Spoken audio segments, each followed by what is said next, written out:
Muy buenas tardes, muchachos. Soy el doctor Domingo Morales y les voy a hablar ahora sobre las características generales de la estructura y función del sistema digestivo.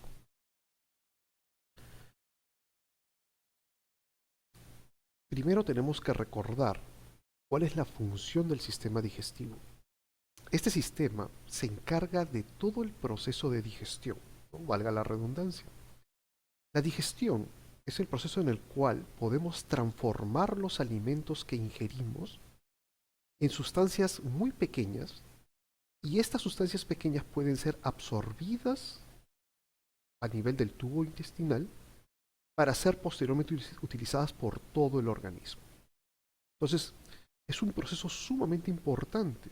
Si ustedes se ponen a pensar de las cosas que todos los días nuestro organismo necesita, con excepción del oxígeno que ingresa por la vía respiratoria, todo el resto de nutrientes necesarios para todas nuestras células tienen que ingresar por el sistema digestivo. Es la única forma por la cual pueden entrar.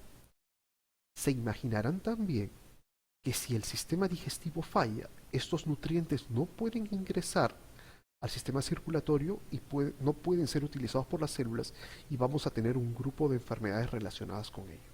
Entonces es sumamente importante el papel que cumple este sistema. El sistema digestivo se divide morfológicamente en dos grandes componentes. El primer componente es el tubo digestivo, también llamado tracto gastrointestinal o canal alimentario. Este tubo digestivo es sumamente largo, en un adulto mide varios metros de longitud, empieza en la cavidad oral, en la boca, y termina en la región anal. El segundo componente son todos los órganos que de forma accesoria o de forma anexa están unidos a este tubo digestivo. Aquí incluyen una serie de órganos que van a secretar sustancias que van a ayudar a la función final que es la digestión. Entonces, si bien el objetivo final es poder formar los nutrientes, los alimentos en fragmentos muy pequeños para ser absorbidos, para poder realizar todo esto, el sistema digestivo tiene que hacer esta serie de funciones. Primero, los alimentos tienen que ingresar al tubo digestivo. Los hacemos ingresar en un proceso que conocemos como masticación y finalmente deglución. Después, este alimento tiene que ser transportado, ¿no?, por todo el tubo digestivo, ¿no? Tiene que haber un movimiento que constantemente haga avanzar a estos alimentos desde la boca hasta la parte final del tubo digestivo, como es el canal anal. El movimiento más importante es el movimiento peristáltico o peristaltismo, ¿no? Tercero, las glándulas exocrinas, que son parte de los órganos accesorios, van a secretar una serie de sustancias que ayudan a la digestión de los alimentos que han ingresado. Cuarto punto, los alimentos comienzan a ser digeridos, es decir, que comienzan a transformar estos alimentos en moléculas cada vez más pequeñas para poder ser absorbidos. Justamente el quinto paso es la absorción de los nutrientes. Una vez que las sustancias son muy pequeñas, estas pueden ya ser absorbidas en el tubo intestinal. Lo más común es que esto ocurre en el intestino delgado. Finalmente, los productos que no van a ser, que no pudieron ser digeridos por alguna razón, se transforman en las heces y van a ser expulsados del organismo en un proceso que se conoce como defecación. Entonces, son los 6 puntos, como serían las funciones generales del sistema digestivo, para cumplir la función principal, que es el proceso de la digestión. Entonces, la clase va a consistir en primero hablar de la estructura del tubo digestivo y los órganos accesorios, y finalmente ver en forma resumida todas las funciones. El tubo digestivo va a consistir en todas estas estructuras, ¿no? En la boca o cavidad oral, la faringe, el esófago, el estómago, el intestino delgado, el intestino grueso, el recto y el canal anal y el ano, ¿no? Aquí los podemos ver esquematizados aquí, la cavidad oral número 1, faringe número 9, esófago número 10, estómago número 11. ¿No? El intestino delgado, dependiendo de sus porciones, está con el número 8 aquí, el número 14 también, ¿no? El número 6, el duodeno, todo ese es intestino delgado. El intestino grueso está representado por el número 15 principalmente, el número 16 es el recto y el 17 es el ano, ¿no? Entonces todo este gran tubo, ¿no? Que como les dije tiene una dimensión de muchos metros en el adulto, forma el tubo digestivo. Los órganos accesorios son los órganos que facilitan el proceso de digestión. Comprenden varias estructuras como los dientes y la lengua que están en la cavidad oral, ¿no? Las glándulas salivales, ¿no? El páncreas, el hígado y la vesícula biliar que están en la cavidad abdominal, estos tres últimos están en la cavidad abdominal, producen una serie de sustancias, una secreción que ayuda al proceso de la digestión. Muy bien, entonces, para hablar del tubo digestivo, antes de hablar de todos sus componentes, tenemos que ver cómo está formado en una visión general. Para eso tenemos que ver la pared del tubo digestivo. De hecho, el tubo digestivo es bastante similar, ¿no? Desde el esófago hasta el recto, ¿no? Sí, desde el esófago hasta el recto, el tubo digestivo está compuesto de 4 capas que van de adentro, desde la parte más interna hacia la parte más externa. Estas 4 capas son la mucosa, la submucosa, la muscular propia y la capa más externa de todas es la serosa en muchos casos o en algunos la adventicia, ¿no? De estas 4 capas, la mucosa, que es la más externa, es la que más va a variar, la que más cambios va a sufrir dependiendo del órgano que estemos viendo. ¿Qué quiere decir? Que la mucosa del esófago, por ejemplo, es diferente a la mucosa del estómago y esta a su vez es diferente a la mucosa del intestino. Las otras capas son bastante similares. La submucosa, por ejemplo, en todo el tubo digestivo está compuesto de tejido conectivo y vasos sanguíneos. La muscular propia, por ejemplo, básicamente está compuesto de capas de músculo liso, principalmente. En algunas áreas todavía queda músculo esquelético voluntario. Recordar que el músculo liso es involuntario, ¿no? Finalmente, la última capa, como les dije, es la serosa o adventicia. A lo largo del tubo digestivo es más común encontrar serosa, en algunos órganos encontramos solamente adventicia. Acá tenemos un esquema donde podemos ver las 4 capas del tubo digestivo. Como les dije, la capa más interna, aquí de color amarillo, es la mucosa. Toda esta sección es la mucosa. Es la que les dije, es la que más varía entre órgano y órgano.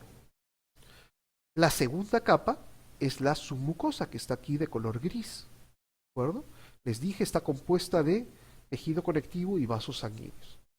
La tercera capa, la capa muscular propia, ¿no? Que está compuesto principalmente de músculo liso, involuntario. Y finalmente la última capa, aquí está representada la serosa, que tiene células, un peritoneo con células mesoteliales.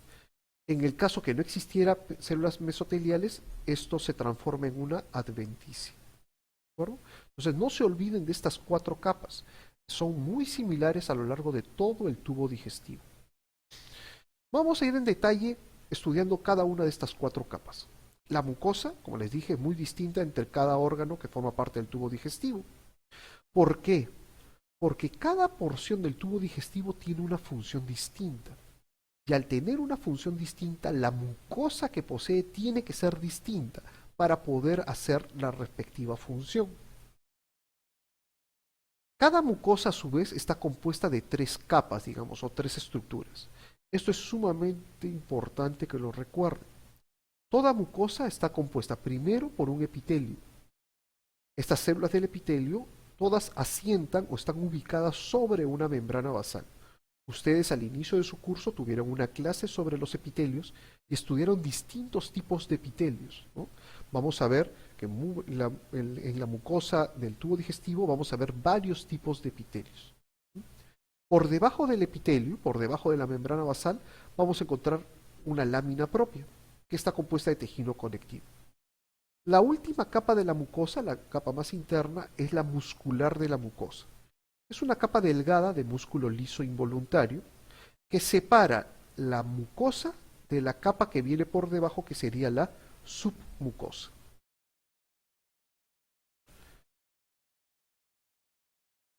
Como les dije, la mucosa varía mucho entre órgano y órgano, y lo que más varía de la mucosa son sus epitelios. Por ejemplo, el esófago, el epitelio que posee es un epitelio estratificado escamoso. Este epitelio le confiere al esófago una función principalmente de protección, protegerse del bolo alimenticio que va a pasar por sus paredes. En cambio, el epitelio del estómago es distinto. Cambia de un epitelio estratificado escamoso, se transforma en un epitelio glandular simple, que adopta las formas tubulares y acinares. ¿Por qué? Porque la principal función del estómago es la de secretar sustancias. ¿De acuerdo? En cambio, el intestino delgado, por ejemplo, tiene también un epitelio compuesto de un epitelio glandular simple tubular. Pero la función del intestino es básicamente de absorber y en menor grado de secretar sustancias. Algo similar ocurre en el epitelio del intestino grueso. ¿De acuerdo? Entonces vean, 4 órganos distintos del tubo digestivo tienen epitelios completamente diferentes. Aquí, por ejemplo, tenemos cómo se ve la mucosa del esófago, ¿no? Podemos ver sus 3 componentes, el epitelio, la lámina propia y la muscular de la mucosa. ¿De acuerdo? En este caso el epitelio es un epitelio poliestratificado plano, sin queratina, no queratinizado, o también llamado epitelio escamoso, ¿no? Este epitelio es característico del esófago. ¿De acuerdo? Del esófago. Vean que la lámina propia es tejido conectivo con vasos sanguíneos, ¿no? Para nutrir al epitelio, y la capa de muscular de la mucosa está compuesto de músculo liso, ¿no? Debajo de esto, donde está señalando el puntero, vendría la submucosa, ¿no? Que es la segunda capa más interna. Justamente esta submucosa se parece mucho a la lámina propia. Está compuesto de tejido conectivo, vasos sanguíneos, vasos linfáticos y aparecen unas estructuras nerviosas. Todo el tubo digestivo está lleno de unas células nerviosas, de neuronas modificadas. Uno de estos grupos de neuronas se localizan en la submucosa y forman un plexo que se llama el plexo de Meissner. Importante porque estas neuronas son las que van a regular la secreción del tubo digestivo. Unas salvedades en el esófago y en el duodeno, el duodeno es un segmento del intestino delgado. En esta submucosa vamos a encontrar unas glándulas de tipo mucinoso. Solamente en estos 2 órganos están estas glándulas en la submucosa. Si ustedes ven el estómago, si ustedes ven el intestino grueso, no van a encontrar estas glándulas. La tercera capa es la muscular propia, que ya les dije, principalmente es músculo liso. Cuando el músculo liso se organiza en la muscular propia, no se organiza de cualquier manera. De hecho, se organiza en 2 capas. Una interna, que tiene una disposición circular, y una capa más externa, que tiene una disposición longitudinal. Para recordar esta distribución se utiliza el acrónimo CILE, ¿no? Circular interna, longitudinal externa. ¿De acuerdo? Esto es muy similar en todo el tubo digestivo. Algo importante, entre estas 2 capas, interna y externa, existe otro grupo de células nerviosas, otras neuronas modificadas, que forman otro plexo, que es el plexo de Auerbach, ¿no? Este plexo de Auerbach tiene como función controlar la contracción y relajación de este músculo liso. ¿De acuerdo? Algunas variantes de esta capa, el estómago, por ejemplo, es un órgano que tiene inclusive una tercera capa oblicua, ¿no? Ya que una de las funciones del estómago es contraerse de una manera bastante fuerte para fragmentar los alimentos. Entonces necesita más músculo liso para hacer esa función. Algunos órganos, como la faringe, el esófago y el canal anal, tienen músculo esquelético voluntario, por lo cual podemos mover a voluntad, ¿no? En vez de músculo liso, ¿no? Eso es una variante también en esta tercera capa.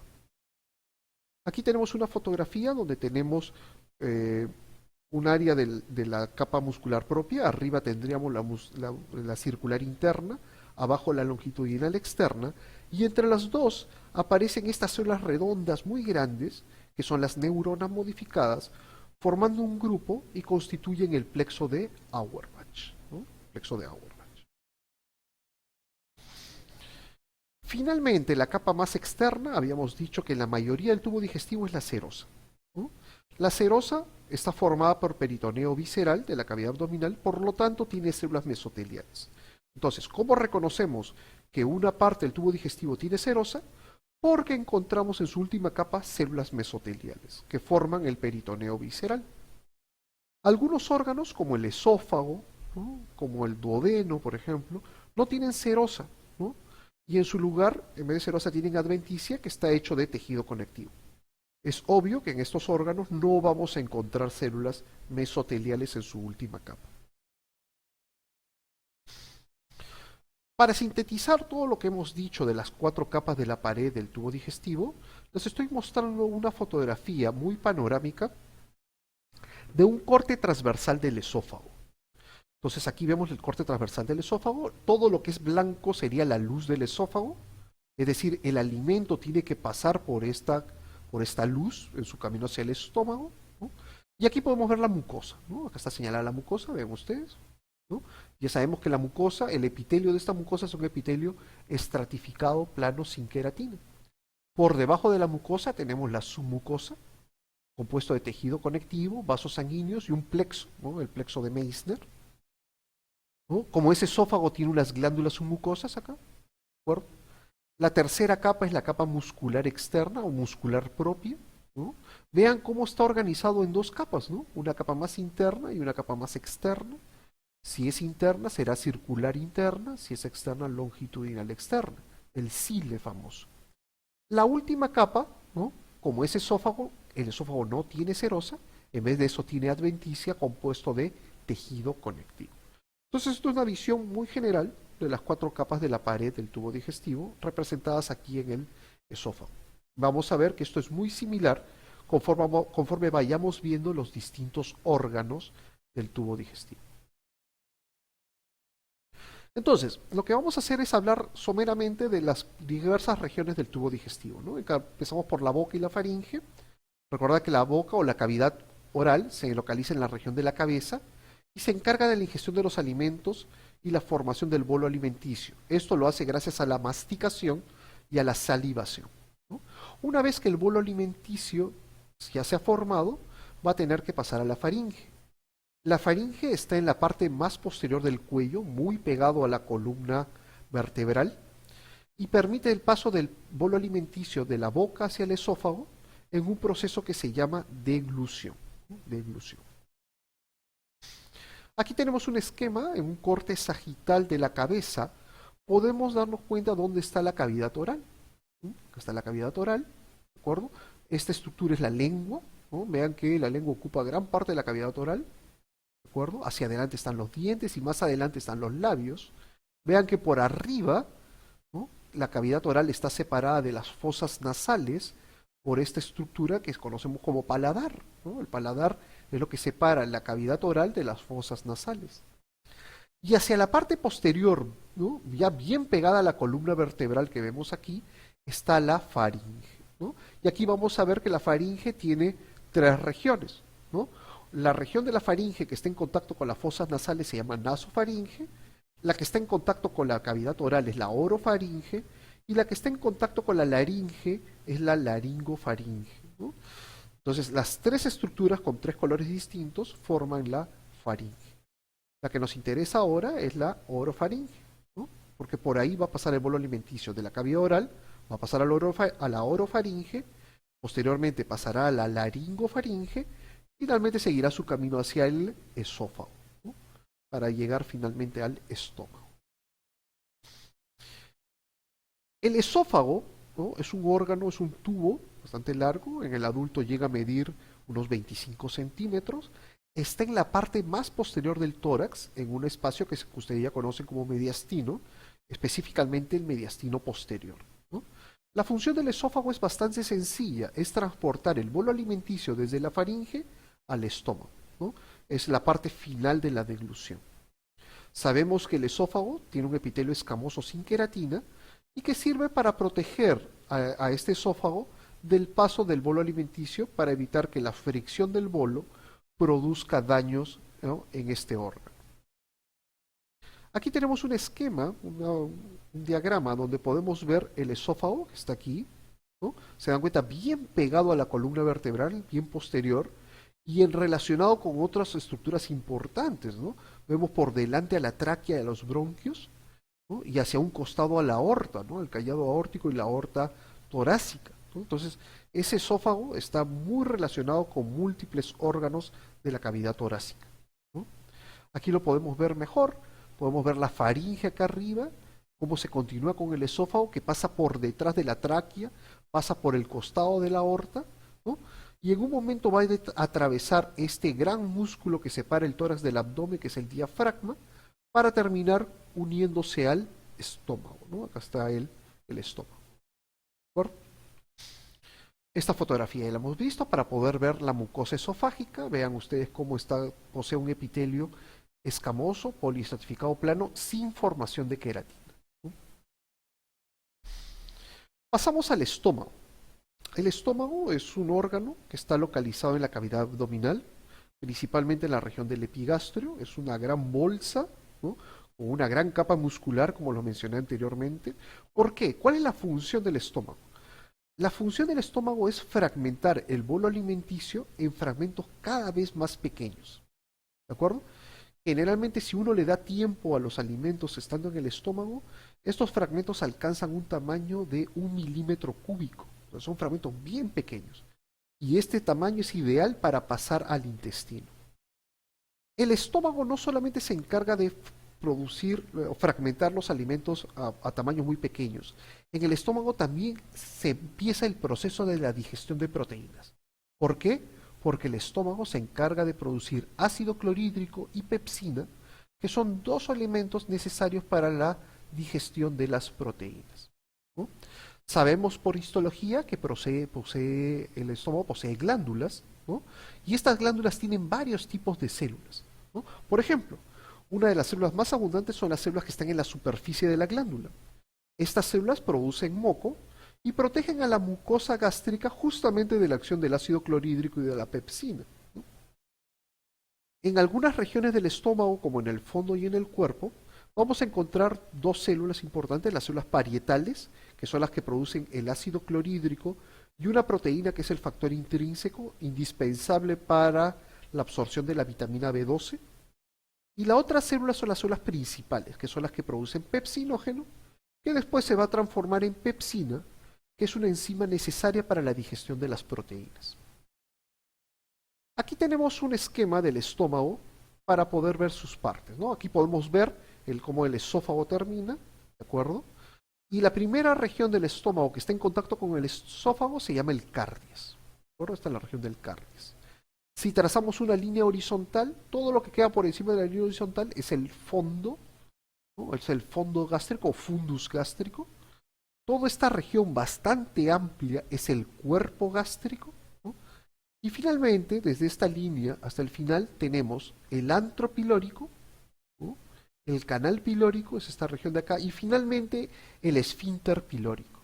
El esfínter es una válvula que permite el pasaje de estos fragmentos muy pequeñitos, que ya se encargó el estómago de hacerlos muy pequeños, para que pasen hacia el intestino delgado, ¿no?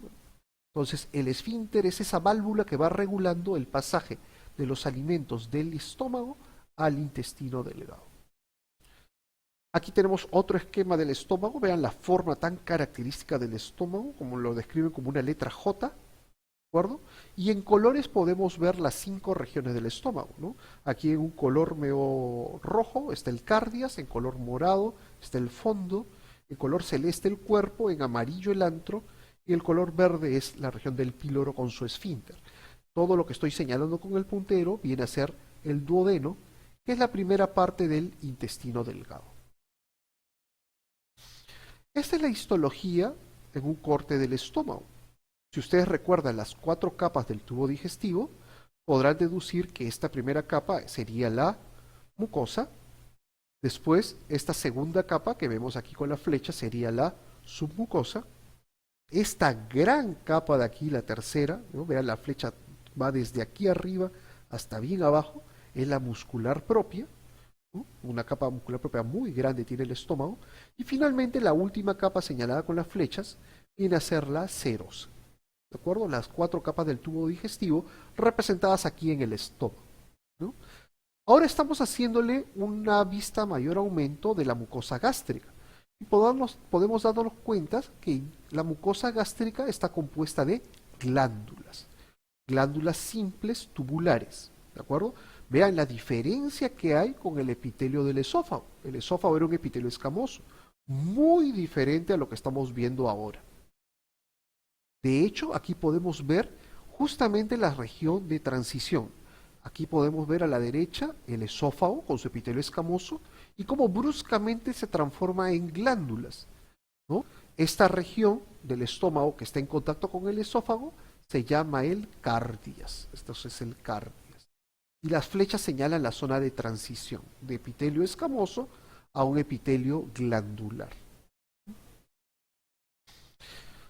A mayor aumento de la mucosa podemos darnos cuenta que aquí tenemos las células del epitelio de superficie, ¿de acuerdo? ¿Qué producen estas células? Producen moco.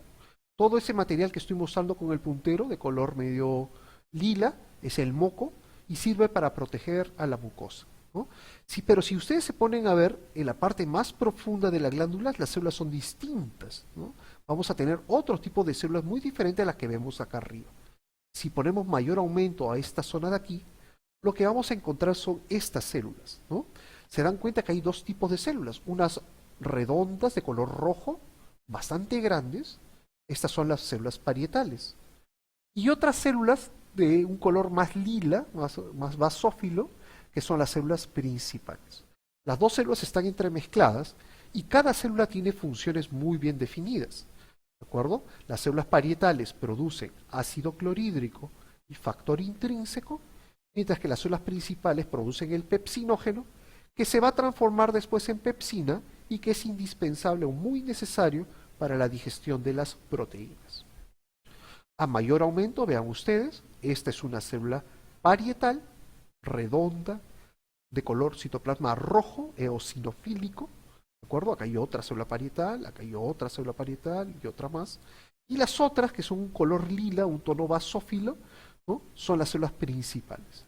Las parietales producen ácido clorhídrico y factor intrínseco, las principales producen pepsinógeno. Pasamos al intestino delgado. Yo les mencioné, el intestino delgado es el sitio donde se realiza la digestión de los alimentos, es decir, es la transformación ya en las sustancias más pequeñas y la absorción de los mismos para que pasen al torrente sanguíneo. ¿De acuerdo? El intestino delgado se divide en tres regiones, el duodeno, el yeyuno y el ilio. Los tres juntos en un adulto pueden llegar a medir hasta 7 metros de longitud, ¿no? Como entenderán, estos 7 metros de intestino ocupan gran parte de la cavidad abdominal, ¿no?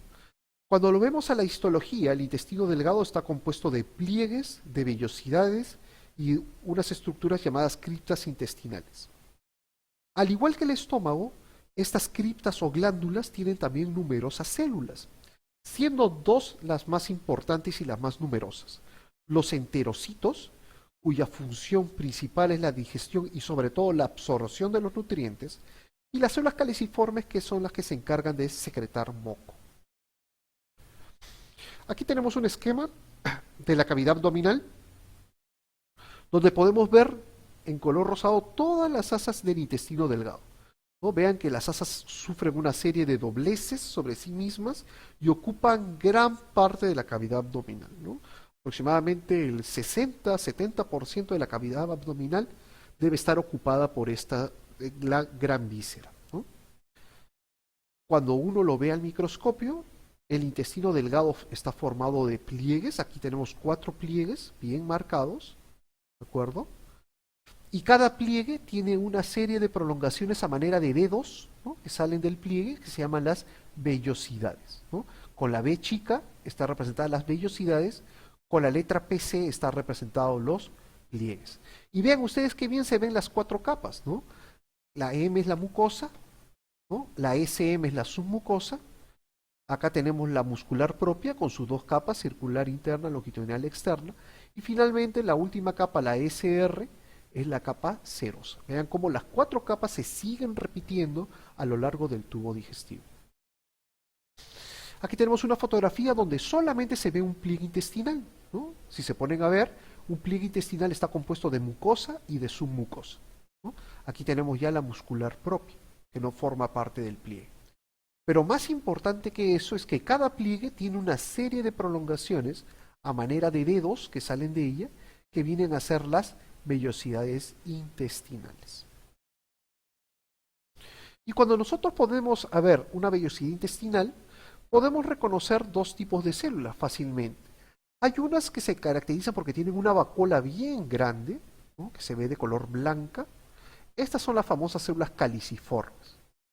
Y al costado de ellas, unas células que son cilíndricas y son los enterocitos, ¿no?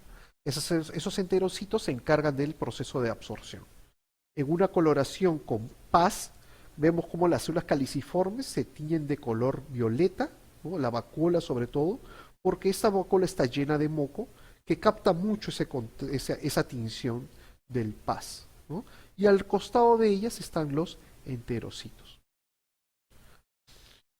El intestino grueso, por su parte, es ya la porción final del tubo digestivo. En un adulto mide 1,5 metros de longitud. Tiene varias regiones, ¿no?, conocemos como el ciego, el colon, el recto y finalmente el canal anal, ¿no? El intestino grueso, ¿cuál es su función principal? Básicamente absorber agua y electrolitos. Vean que aquí ya no se absorben nutrientes, o sea, hidratos de carbono, lípidos, proteínas, todos esos se digerieron y se absorbieron en el intestino delgado. En el intestino grueso ya lo único que queda por absorber es solamente agua y electrolitos. Y todo lo que ya no se absorbe, que queda en el intestino grueso, se convierten en las heces, que se van a alojar en el recto, ¿no?, que es la parte final, hasta que ya puedan ser eliminados y expulsados del organismo en el momento adecuado, en un proceso que se conoce como defecación. Aquí tenemos el intestino grueso, vean ustedes sus componentes, ¿no? Se dan cuenta que tiene un ancho mayor al intestino grueso. Aquí tenemos la porción inicial del intestino grueso, es el ciego, del cual sale el apéndice cecal, ¿no?, que es un remanente embrionario, ¿no?, que tiene una serie de enfermedades como la apendicitis, que la vamos a ver estudiar en los ciclos más avanzados. Acá está el ciego, de ahí viene el colon, ¿no? El colon también tiene varias porciones. Tenemos el colon ascendente acá, porque sube, el colon transverso, porque va de un lado a otro del abdomen, el colon descendente aquí, colon descendente, y finalmente el colon sigmoides, ¿no? Después ya eso se continúa con el recto, el conducto anal, y el orificio final del conducto anal es el ano, ¿no?, el ano. Recuerden que todo lo que no se absorbe, ya lo que no se utiliza del sistema digestivo, se aloja en el recto, ¿no?, para que en el momento indicado pueda ser expulsado al exterior en el proceso de defecación. Aquí podemos ver la histología del intestino grueso. Si ustedes se ponen a analizar lo que hemos hablado al inicio de la clase, podemos distinguir claramente las 4 capas. Mucosa aquí, la gran submucosa acá, la muscular propia, y la última capa al final, la serosa. ¿De la serosa? Vean que el intestino grueso no tiene pliegues ni tampoco tiene vellosidades intestinales, ¿de acuerdo? Porque su función fundamental es absorber agua y electrolitos. A mayor aumento, vean cómo se forman estas glándulas, ¿no?, las glándulas del colon, del intestino grueso, ¿no? Muy bien. Con eso hemos visto de manera general la organización de la estructura del tubo digestivo. Ahora vamos a ver la estructura de los órganos accesorios, ¿no? Ya les mencioné, los órganos accesorios facilitan el proceso de la digestión. ¿Cuáles son ellos? Los dientes, la lengua, las glándulas salivales, todas estas 3 en relación a la cavidad oral. Finalmente el páncreas, el hígado y la vesícula biliar, que están en la cavidad abdominal, ¿no? Los dientes. Los dientes, en contra de la creencia de muchas personas, ojo, los dientes no son huesos, ¿no? Son estructuras, son piezas mineralizadas, ¿no?, ricas en calcio y en fósforo, ¿no?, pero no son huesos. La idea es que los dientes ayudan a la formación del bolo alimenticio en un proceso que se conoce como masticación, ¿no? Entenderán si la persona no tiene dientes, como por ejemplo un recién nacido o un bebito de pocos meses, al no tener dientes, es imposible que estos chiquitos puedan producir un bolo alimenticio con alimentos sólidos, ¿no? Estos niños o solamente toman leche o a los 6 meses toman una dieta blanda. En el extremo de la vida, los ancianos, que también muchos de ellos pierden los dientes, obviamente solamente pueden comer una dieta muy blanda, ya que el proceso de masticación va a estar alterado. Recuerden que en un niño, cuando ya le salen sus primeros dientes, que se llaman los dientes de leche, el número total son 20 dientes, después estos dientes caen, ¿no?, se eliminan, para que den origen a los dientes definitivos, que en un adulto llegan a ser 32. Recuerden que la lengua es un órgano muscular que está fijo a la cavidad oral, y la lengua es muy útil porque facilita el proceso de la masticación, facilita el proceso de la deglución, facilita la formación del bolo alimenticio y obviamente es muy importante para la sensación del gusto, ¿no? Para captar los sabores. Otra vez regresamos a nuestro esquema para que vean ustedes dónde están localizados dentro de la cavidad oral los dientes, forman el borde anterior, y la lengua, este órgano muscular ocupando gran parte de la cavidad oral, que está muy fijo al piso de la boca, ¿no? Estos músculos están unidos en la parte inferior de la boca, principalmente. Aquí para poder recordar los 4 tipos de dientes, ¿no? Tenemos, esto es un esquema de una dentadura de un adulto con sus 32 dientes. Vemos que en un adulto tenemos 8 dientes incisivos, ¿no?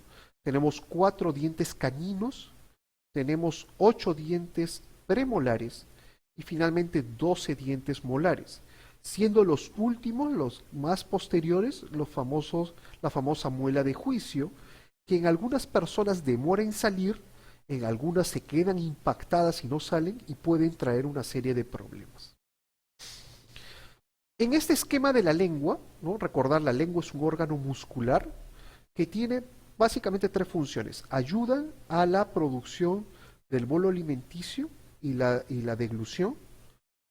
Son indispensables para el habla, ¿de acuerdo? Y también es un órgano donde se pueden detectar con mucha facilidad los sabores, ¿de acuerdo?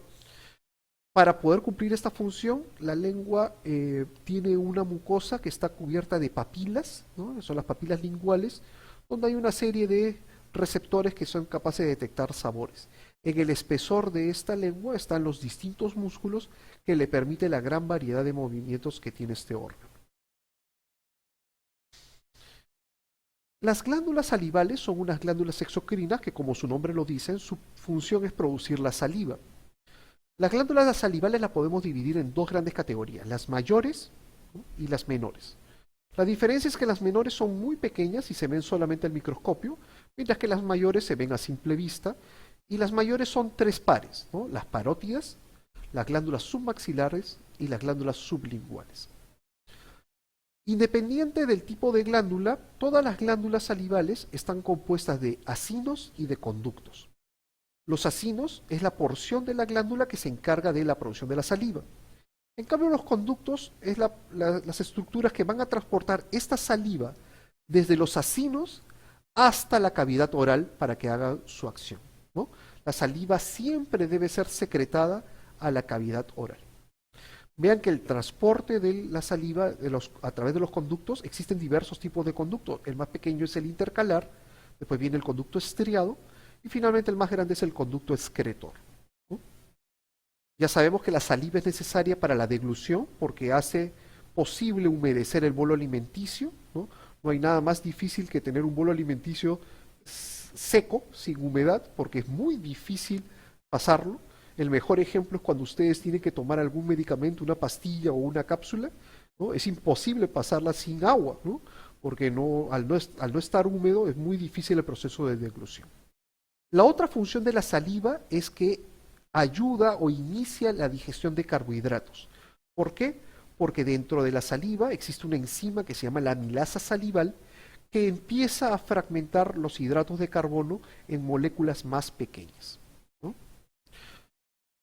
Aquí tenemos un esquema donde podemos ver las 3 glándulas salivales mayores. La glándula más grande es esta de aquí, que como vemos está justo debajo de la oreja, en el ángulo del maxilar, y es la glándula parótida, ¿no? Aquí podemos ver su conducto excretor, el conducto parótido, el conducto de esteno. Le sigue esta glándula que está por debajo de la glándula del hueso maxilar, es la glándula submaxilar con el número 3, acá está su conducto, ¿no? Y finalmente esta glándula más pequeñita que está justo debajo de la lengua es la glándula sublingual. Vea que esta glándula sublingual está en el piso de la boca y no es que tenga un solo conducto, tiene varios conductos chiquitos y todos ellos desembocando en el piso de la boca. La idea es que estas 3 glándulas producen saliva y toda la saliva al final tiene que terminar en la cavidad oral. Este es el esquema de la estructura al microscopio de una glándula salival. Ya les dije, la glándula salival tiene dos partes. Los acinos, que se encargan de producir la saliva, y todo el sistema de conductos que se encargan de transportar la saliva del acino hasta la cavidad oral. Entonces, el número uno, por ejemplo, cada una de estas estructuras redondeadas vienen a ser acinos. ¿De acuerdo? Entonces, estos acinos pueden ser de tres tipos, ¿no? Dependiendo de la célula que lo conforme. Los acinos pueden ser serosos, ¿no? Cuando las células son bien basófilas. Pueden ser acinos mucosos, cuando las células son muy claras. O una mezcla de acinos, ¿no? Seromucosos o acinos mixtos. ¿De acuerdo?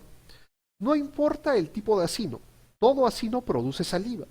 La diferencia es en la composición de esta saliva, ¿no? En la proporción de agua, la proporción de proteínas que tiene esta saliva va a variar dependiendo del acino, ¿no? Pero en general, todos los tipos de acino, los tres tipos de acino, producen saliva.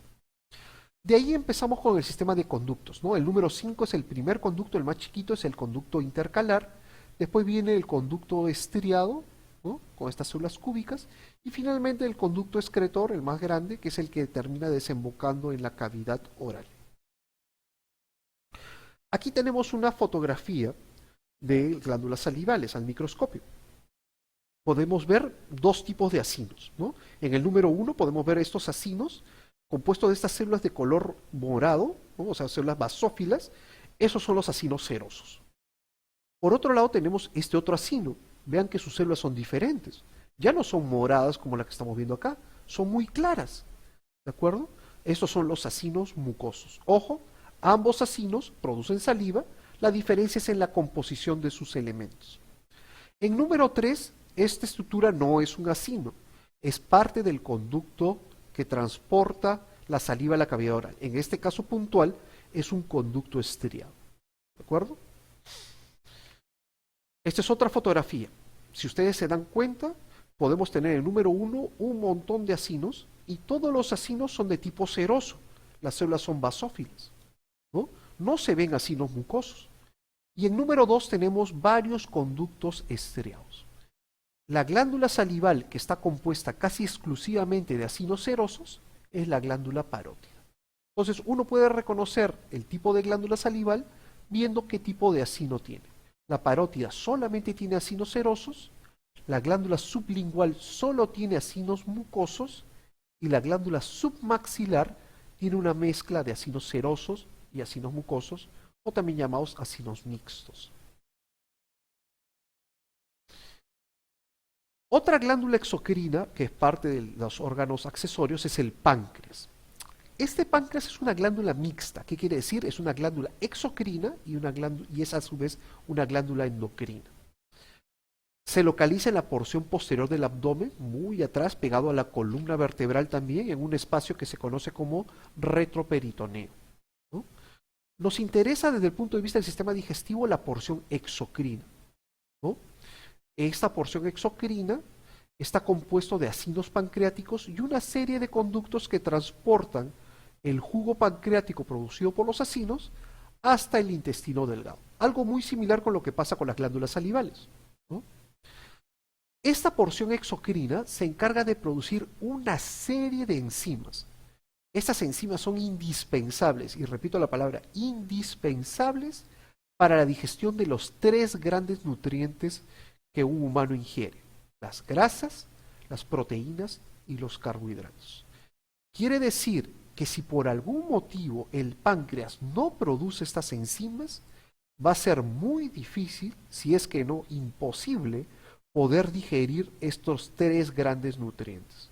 Y si estos nutrientes no se pueden digerir, tampoco se van a poder absorber y vamos a tener un problema de desnutrición. Entonces vean lo importante que es el páncreas con sus enzimas pancreáticas en el proceso de la digestión. Recuerden que esta secreción pancreática o jugo pancreático producido por estos acinos es transportado al intestino delgado, específicamente al duodeno. Ahí es donde desemboca el jugo pancreático, ¿no? Aquí podemos ver la anatomía del páncreas. Vean que es un órgano que está muy atrás, está detrás de muchos órganos, ¿no? Aquí podemos ver el esófago, el estómago, el duodeno, y por detrás de todos ellos está el páncreas, ¿no? Es un órgano alargado, en un adulto mide unos 20 centímetros de longitud, tiene regiones anatómicas, aquí podemos ver la cabeza, el cuello, el cuerpo y la cola, que es la parte final. Recuerden que este órgano que está en la parte posterior del abdomen, una región que se llama retroperitoneal, tiene función mixta, exocrina y endocrina. Pero la que nos interesa para el curso, para esta porción del sistema digestivo, es la función exocrina. Y es así como se ve la histología del páncreas, ¿no? Está compuesto de un montón de estructuras redonditas que se parecen a los acinos serosos que hemos estudiado en la glándula salival. Estos acinos constituyen la porción exocrina. Y de vez en cuando vamos a encontrar estas células, estas estructuras redondeadas, más claras, que vienen a ser la porción endocrina, ¿no? Son los islotes de Langerhans. Estos islotes ya lo vamos a estudiar cuando hagamos el capítulo de sistema endocrino. Por el momento nos interesan los acinos pancreáticos, la porción exocrina. A un mayor aumento, vean ustedes, la cantidad de acinos pancreáticos, la porción exocrina, ¿no? Estas células son las que van a producir las enzimas necesarias para la digestión de grasas, carbohidratos y proteínas. En el centro vemos a un islote de Langerhans que ya representa al páncreas endocrino, y esta secreta una serie de hormonas, siendo la insulina y el glucagón las dos más importantes. Como les repito, esto lo vamos a estudiar en el capítulo de endocrino. A mayor aumento, el acino pancreático, ¿no? Está compuesta de sus células acinares, y unas células centroacinares, ¿no? Acuérdense que las células acinares tienen como función producir las enzimas pancreáticas. Para terminar con los órganos anexos, vamos a hablar del hígado, la vesícula biliar y el árbol biliar. Recuerden que el hígado es la glándula más voluminosa de la cavidad abdominal, ¿no? Es el órgano, uno de los órganos más, es la víscera más grande que tenemos dentro de la cavidad abdominal, ¿no? Recordad también que el hígado es un gran laboratorio, cumple muchas funciones metabólicas, ¿de acuerdo? Como muchas reacciones bioquímicas que ocurren, el metabolismo de medicamentos, la inactivación de sustancias tóxicas, todas estas se encargan de hacerlas el hígado. Desde el punto de vista del sistema digestivo, nos interesa de que el hígado, una de sus funciones es producir la bilis. La bilis es la secreción producida por el hígado, y esta secreción es necesaria para la digestión de los lípidos. De hecho, si no tenemos bilis en cantidad adecuada, va a ser también muy difícil poder digerir los lípidos, y si no los podemos digerir, tampoco los podemos absorber, ¿no? La bilis es producida por el hígado, pero se almacena en la vesícula biliar, que es un órgano en forma de saco que está por debajo del hígado, y es ahí donde se almacena la bilis. La bilis después se liberará cuando es necesario, sobre todo cuando la persona ingiere una comida rica en grasas, ¿no? La bilis ahí es secretada por la vesícula, esa bilis fluye por todo el árbol biliar y termina desembocando en el duodeno junto con el jugo pancreático. Unas palabras adicionales con respecto al hígado. Recuerde que en un adulto el hígado es el 2% del peso total de un adulto. Es decir, si un adulto pesa 75 kilos, su hígado aproximadamente será de 1,5 kilos. El hígado está localizado en el hipocondrio derecho y en el epigastrio, ¿no? Y lo podemos dividir en 4 lóbulos, ¿no? Que es el lóbulo derecho, el lóbulo izquierdo, el lóbulo cuadrado y el lóbulo caudado. La célula más importante del hígado es el hepatocito, ¿no? Y esta es la célula que es la que va a hacer todas las reacciones metabólicas y bioquímicas que van a estudiar ustedes a lo largo de su carrera. Una función adicional del hepatocito es que esta célula también produce bilis, que es necesaria para la digestión de los lípidos. Estos hepatocitos, a la hora que se organizan en el hígado, los podemos organizar de dos maneras, ¿no? Los podemos organizar bajo la forma de lobulillos hexagonales, formando hexágonos. Esa es una división morfológica. O lo podemos organizar formando acinos en forma de rombo, acinos romboidales, y esa es la división funcional. Vamos a aclarar esta división cuando veamos los esquemas. Aquí podemos ver dónde está el hígado en relación al resto de órganos del sistema digestivo. Vean que ocupa gran parte superior de la cavidad abdominal, sobre todo en el hipocondrio derecho y en el epigastrio, vean que está en contacto con el estómago, con el páncreas. Aquí abajo está la vesícula biliar, en contacto con el intestino grueso, el intestino delgado. Se relaciona con muchos órganos del tubo digestivo. Cuando ya lo analizamos a mayor detalle, vean ustedes cómo en esta vista podemos tener dos lóbulos del hígado, o sea, tenemos el lóbulo derecho y el lóbulo izquierdo separados por un ligamento, que es el ligamento falciforme. Por debajo aquí está la vesícula biliar, ¿de acuerdo? Por encima acá está el diafragma. Cuando uno ve el hígado por la cara inferior, llama la atención claramente la vesícula biliar, ¿no? Este órgano en forma de saco que almacena la bilis, ¿no? Aquí podemos ver los otros lóbulos, ¿no? Acá está el lóbulo izquierdo, acá está el lóbulo derecho, acá está el lóbulo cuadrado hacia adelante, el lóbulo caudado hacia atrás, ¿no? Acá hay un error, el lóbulo caudado, ¿de acuerdo? Yo les dije que la célula más importante es el hepatocito, y el hepatocito se puede organizar de dos maneras. Esta es una de ellas. Aquí podemos ver cómo el hepatocito, que son todas estas células de color rosado, se organizan formando una estructura hexagonal, ¿no? Este sería el lobulillo hepático. ¿Cómo se organiza esto? La sangre que viene por esta arteria y por esta vena, que es la arteria, rama de la arteria hepática y rama de la vena porta, esta sangre cae a estos espacios que son los sinusoides, ¿no? Y a ambos lados de los sinusoides están los hepatocitos, ¿no?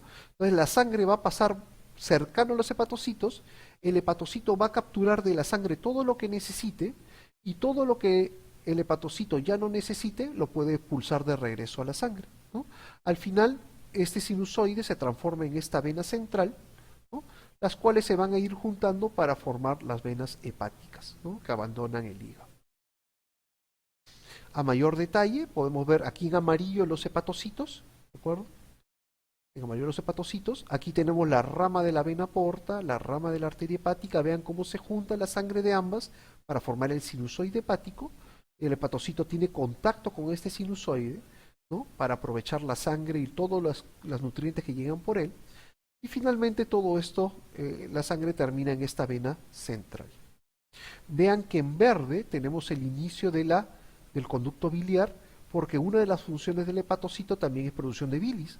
La bilis viaja por un sistema de conductos propio. No viaja por la sangre, viaja por este conducto de color verde que son los conductos biliares, ¿no? Conductos biliares. Y así es como podemos organizar al hepatocito, ¿no? Los hepatocitos, ya saben, un grupo de hepatocitos pueden estar organizados formando un hexágono, sería el lobulillo, ¿no? Acá tenemos dos lobulillos hepáticos. En la periferia, en cada esquina del lobulillo, vamos a tener la arteria y la vena. En el centro vamos a tener la vena central y el hepatocito está entre ellos, junto con los sinusoides. La otra división es el acino. Para formar el acino tenemos que agarrar dos espacios porta y dos venas centrales y podemos dibujar un rombo, y este sería el acino hepático. Vean ustedes que este acino lo podemos dividir en tres zonas: zona 1, zona 2, zona 3. La zona 1 más cercano a donde están la arteria y la vena, ¿no? Y la zona 3 más cercana a la vena central, ¿no? Aquí podemos ver la vesícula biliar y todo el árbol biliar. Vean que los conductos biliares terminan saliendo por el hígado, forman el conducto hepático común, y acá está la vesícula con su conducto cístico. El conducto hepático común y el conducto cístico se juntan para formar el colédoco, y ese colédoco es el que va a terminar desembocando en el duodeno. Aquí podemos ver el esquema: conductos biliares saliendo del hígado, en la vesícula con su conducto, que es el conducto cístico, se juntan para formar el colédoco y este desemboca en el duodeno. Muy bien, con esto hemos visto toda la parte de estructura, de manera resumida, del tubo digestivo y de sus órganos accesorios. Vamos a ver ahora la parte de la función. ¿De acuerdo? Recordar otra vez que la función, el objetivo fundamental del sistema digestivo, es la de transformar los alimentos que uno ingirió en sustancias más pequeñas para poder ser absorbidos por el organismo. Para poder cumplir ese objetivo, tenemos que dividir las funciones en 4 categorías. Tenemos funciones de motilidad, de movimiento, tenemos funciones de secreción, tenemos la función de digestión y la función final, la de absorber los nutrientes, ¿no? Vamos a hablar de cada una de ellas. La motilidad. La motilidad a lo largo del tubo digestivo cumple 2 funciones. Primero es convertir los alimentos, ¿no? Fragmentarlos cada vez en fragmentos cada vez más pequeños, ¿de acuerdo? Para que sea fácil digerirlo. Si tenemos un alimento que no se puede fragmentar bien, va a ser muy difícil realizar su digestión. La otra utilidad del movimiento es poder hacer avanzar estos alimentos a lo largo del tubo digestivo. Desde la faringe, el esófago, el estómago, el intestino delgado, el alimento tiene que seguir avanzando sin detenerse, ¿no? Eso también lo hacemos con movimientos propios del tubo digestivo. Entonces, 2 objetivos de la motilidad: fragmentar los alimentos y hacerlos avanzar, ¿no? Entonces, recordar los componentes del tubo digestivo: boca, faringe, esófago, estómago, intestino delgado, intestino grueso. Muy bien, entonces, ¿qué procesos involucran motilidad? Por ejemplo, en la cavidad oral. En la cavidad oral tenemos un proceso que es la masticación. ¿Qué nos permite la masticación? Los alimentos que ingerimos, hacerlo cada vez más pequeños. En la faringe y el esófago tenemos otro movimiento que es la deglución. Es pasar el bolo alimenticio de la cavidad oral hasta el estómago. Cuando el alimento ya está en el estómago, ¿qué es lo que tenemos que hacer? Hacerlo cada vez más pequeño, ¿no? Que son movimientos de mezclado y fragmentación del bolo alimenticio. En el intestino delgado tenemos que seguir mezclando estos alimentos, haciéndolo más pequeño y mezclarlo con todas las secreciones que van a terminar en el intestino delgado. Pero no solamente eso, tenemos que seguir haciendo avanzar este bolo alimenticio. Recuerden que el intestino delgado mide hasta 7 metros, así que los alimentos tienen que recorrer toda esta distancia en su camino hacia el intestino grueso. Estando en el intestino grueso, también siguen los movimientos de mezclado, finalmente los movimientos de masa que son similares a los peristálticos, y finalmente todo aquello que ya no va a ser utilizado por el sistema digestivo tiene que ser expulsado en el proceso de defecación. Muy bien, algunas palabras de estos movimientos. La masticación permite convertir los alimentos ingeridos en fragmentos cada vez más pequeños. Obviamente esta masticación permite mezclarlo con la saliva y formar el bolo alimenticio. Para esta masticación, ¿qué es importante? Los dientes, los músculos masticatorios son importantes para poder mover, ¿no? Los huesos de la cavidad oral y poder mover los dientes y generar el proceso de masticación, y la lengua para formar el bolo alimenticio. Una vez que el bolo ya está formado y está humedecido con la saliva, este se impulsa hacia la orofaringe e iniciando el proceso de deglución. De la orofaringe pasa al esófago y finalmente va a llegar al estómago. En el intestino, los movimientos ya hemos visto que pueden ser 2: de mezclado, que te permite juntar lo que ya hay en el intestino, los alimentos, con todas las secreciones, ya sean del hígado, o sea, la bilis, con las digestiones del páncreas, las secreciones del páncreas y las propias secreciones intestinales, para favorecer su digestión. El otro movimiento es el movimiento peristáltico. Ese es el que hace avanzar el contenido intestinal a lo largo del tubo digestivo, en dirección al recto. En el intestino grueso encontramos un movimiento similar al peristáltico que se llama movimientos en masa. La diferencia es que estos movimientos son mucho más enérgicos, mucho más fuertes y solamente se dan entre 1 a 3 veces al día, a diferencia del movimiento peristáltico que es mucho más constante a lo largo del día. La otra función es la secreción, ¿no? La secreción está a cargo de ciertos órganos del tubo digestivo y de las glándulas exocrinas accesorias, ¿no? La idea es que esta secreción producida por estos órganos se mezcle con el contenido del tubo digestivo para favorecer la digestión. Entonces, la secreción tiene 2 grandes funciones. Primero, porque son indispensables para digerir los nutrientes. Y segundo, porque algunas secreciones son necesarias para proteger a la mucosa del tubo digestivo, ¿no? Cuando, por ejemplo, el moco producido por el estómago tiene una función netamente de protección. ¿De quién se protege? Del ácido clorhídrico, por ejemplo. ¿no? Recordar las glándulas axocrinas, las glándulas salivales, el páncreas, el hígado y la vesícula biliar, ¿no? La saliva, producida por estas glándulas salivales mayores y menores, su función es, permite humedecer los alimentos, favorece la deglución y recuerden que en la saliva se empieza el proceso de digestión de carbohidratos. El estómago básicamente produce una secreción que se llama el jugo gástrico, que está compuesta de ¿qué? De ácido clorhídrico. El ácido clorhídrico es importante porque permite la activación de la pepsina, ¿no? ¿No? La secreción también está compuesta de la pepsina, ¿no? Que es importante para la digestión de las proteínas. Y también el estómago secreta moco y bicarbonato de una forma de protegerse de estas otras dos sustancias, ¿no? Que son sumamente fuertes para la mucosa gástrica. El hígado, recuerden que su secreción se llama bilis, se necesita para emulsificar los lípidos en los alimentos. Si ustedes recuerdan, si ustedes mezclan agua con aceite, es imposible mezclarlos, ¿no? No se disuelve uno en el otro. Para poder disolverlo con facilidad, necesitamos a la bilis, ya que ella permite el proceso de emulsificación. Emulsificación es el proceso en el cual dos sustancias que no se podían mezclar, ahora sí se pueden, es más fácil mezclarlas, ¿no? Recuerden que a través de la bilis no solamente se elimina las sales biliares, que son útiles para la emulsificación, sino se elimina el colesterol y ciertos pigmentos como la bilirrubina. El páncreas, por su parte, secreta lo que se conoce como el jugo pancreático. Ya hemos visto que el jugo pancreático tiene un montón de enzimas digestivas para la digestión de proteínas, carbohidratos y lípidos, pero también secreta gran cantidad de bicarbonato para neutralizar el ácido clorhídrico producida por el estómago. Recuerden que la secreción del páncreas termina en el duodeno y ahí es el sitio donde podemos neutralizar el ácido clorhídrico que viene del estómago. Pasamos al proceso de digestión, ¿no? El proceso de digestión es el proceso en el cual los nutrientes más abundantes de los alimentos, carbohidratos, lípidos y proteínas, quedan reducidos a moléculas muy pequeñas.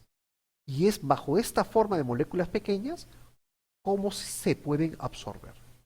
Si no formamos las moléculas pequeñas, estas moléculas simples, no hay forma de realizar la absorción. Es por eso que la digestión es sumamente importante.